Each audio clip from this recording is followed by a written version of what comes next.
bakunzi baruhago, Azam Rwanda Premier League irakomeje ku munsi wayo wa 12 kuwa gatanu tariki 28 Ukuboza 2018 muzakurikira umukino uzahuza APR FC na Gicumbi Football Club.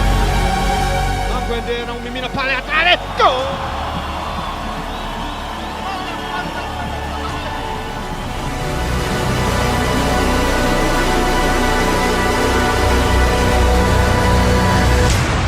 Kwa gatandatu ni derby yo mu karere ka Rubavu, Etincelle FC yakira Marine Football Club.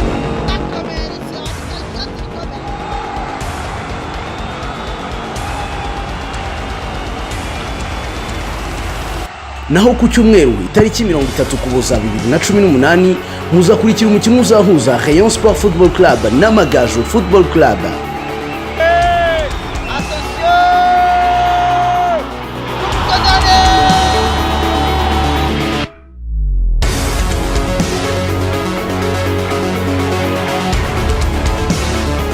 Iyi mikino yose izatangira saa 9 n'igice live kuri Azam TV.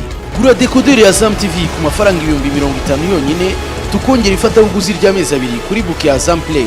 Ushobora kandi kugura abonnement ukoresheje MTN Mobile Money, Airtel Money na Tigo Cash, ndetse no kubaduhagarariye mu gihugu hose. Azam TV, imyidagaduro kuri bose.